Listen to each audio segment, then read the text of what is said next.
gotten so used to that timing now. It's gonna be weird when hacks don't do that anymore. Here we go. No Scooby-Doo Easter eggs in this one. I am loath to wonder what that's referencing. I was briefly worried that there was a problem with the arrow. I think it's telling me to go this way. Mario in the castle. Reimu in the castle now. I do not like this palette. Green and orange do not go together this way. Like, this is kind of unpleasant to look at. Kind of reminds me of the last time I was sick. Not a really pleasant thought, unfortunately. Let's talk about Hammer Bros. I like bros that throw straightforward fireballs. These are like Ryu bros. They just kind of Hadouken all the time.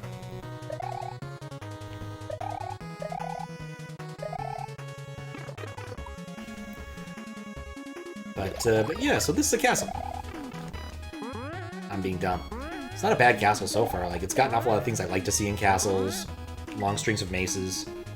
Reimu feels appropriate. I appreciate the extra power-ups, but I do question why you think we need 2 mushrooms for this. Like, it's not that hard of a level so far. Like, yeah, there's things I really like about this. I actually kind of like the combination of music blocks and Doritos here. Spikes. Like, music blocks greatly constrain your movement, and that's kind of something interesting to play with in a level like this.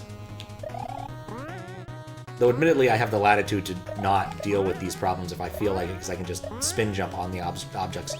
There we go. And 2 more mushrooms. There we go. That's not too bad. A bit of the old back and forth.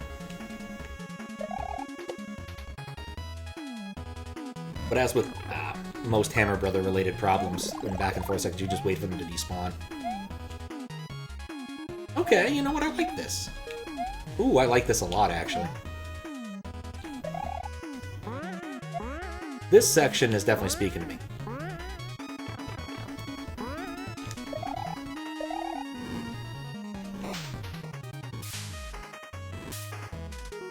That works.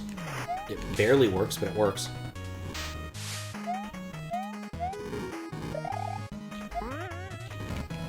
No, no, no. I do not need 3 fireballs. No, thank you.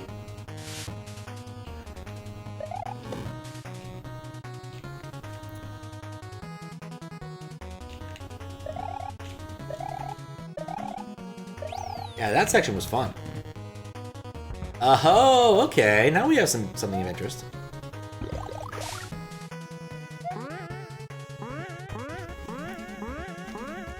This is different. But yeah, you can just kind of outrun it.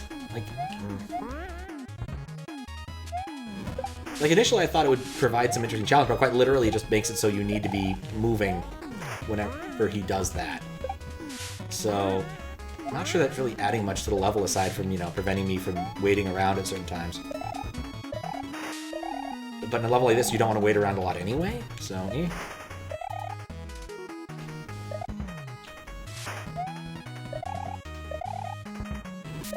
Okay, that was the first one that put some real pressure on me.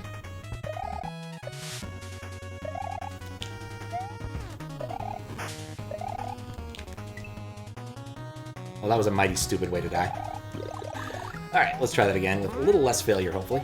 The other thing to remember, of course, the lightning bolt itself doesn't harm you, because it's just kind of there.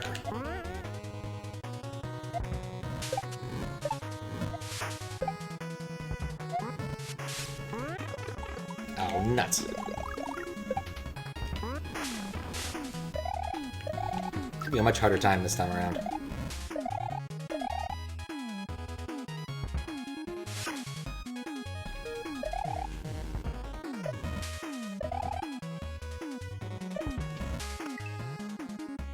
How did I die? The only reason you think your last manager wouldn't be included in this is you're pretty sure he isn't tech savvy enough to figure out Facebook. That's okay. He was the only manager of the IT department. Oh my.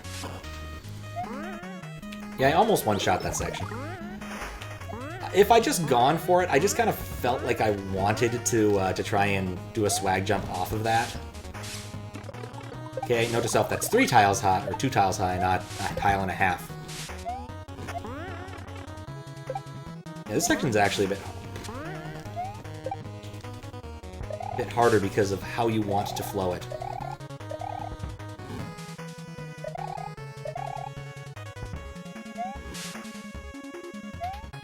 Yeah, I'm still not convinced that he's adding all that much challenge when you really get down to it, but I'm also like not annoyed that he's there.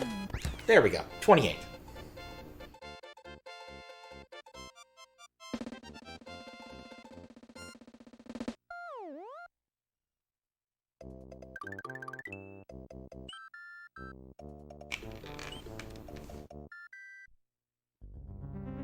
Spike balls are set up to kill you regardless of spin jump.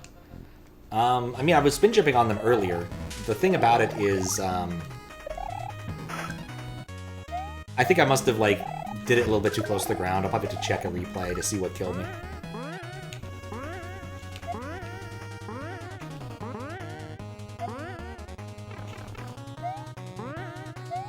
Yeah, there's stuff I like in this level, just not the palette.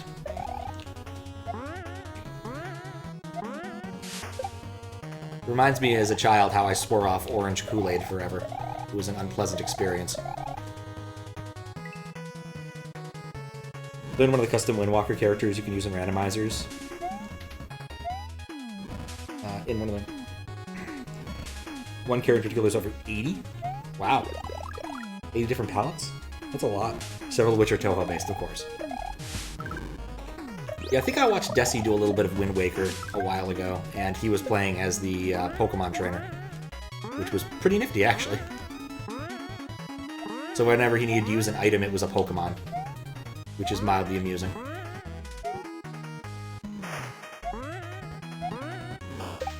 Yeah, I'd never given much thought to custom characters in 3D games, but there's no reason you can't.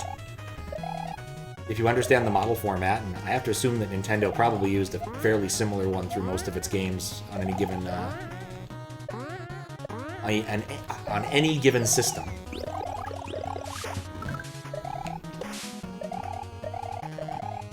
It wouldn't be too difficult. It's still very cool. It takes work, you know, you actually have to go and do the modeling and all that, or at least source the models from somewhere else.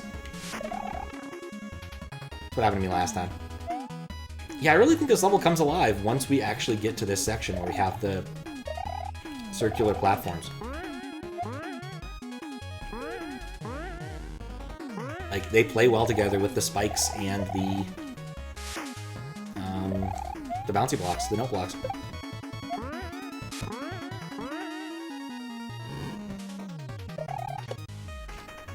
Though occasionally you can kind of skirt them because you don't have to deal with it. You can start doing your main, you're going to go back to Linkle, female Link. She's cute. You made your own palettes for her, and the random tool lets you make your own. Oh, that's nifty. That's a nice little thing to let them do, that they let you do.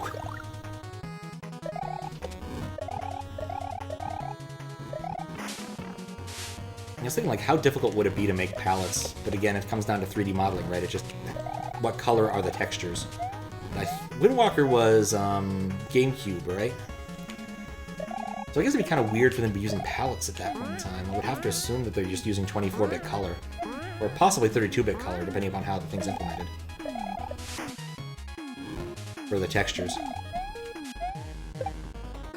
In fact, I'm pretty sure like the Nintendo 64 uses 32-bit color. How sure am I? I'm not as sure as I was a minute ago. Yeah, whenever I see the word Linkle, I think of, there's a JRPG for the Sega CD of all things called Linkle Liver Story, and I've been vaguely tempted to go and try to play it just because of the ridiculousness of its name. I understand it's pretty good, though of course the Sega CD was not well known for, you know, its JRPG content, just like the Genesis wasn't. Phantasy Star accepted, of course.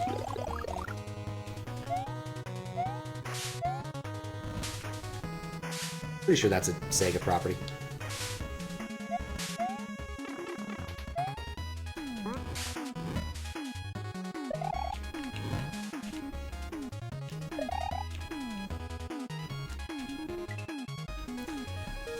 the way you make models for Wind Waker, you start in Blender and use a tool to convert it into the game? Oh, okay. Well, just the palette stuff I was curious about, but I guess it just makes sense. You probably just know which parts are which and kind of flood fill your way to victory or something. Like, it's a solvable problem. And flood fill, simple enough, you know, anyone who can color a dinosaur can flood fill.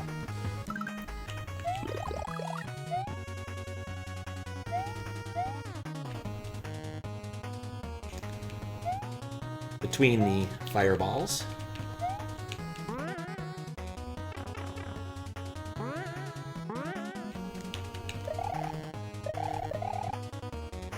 If you're small, you can just do that first cycle, and it's really easy.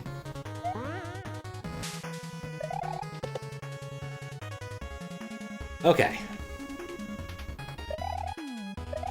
Yeah, that part's easy, you just need to go.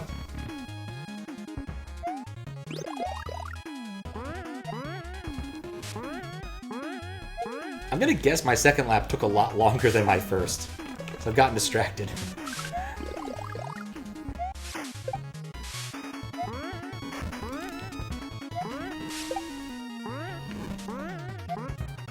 You know, I think I understand how this guy was intended to make this level more difficult. I think you needed a more reticent player.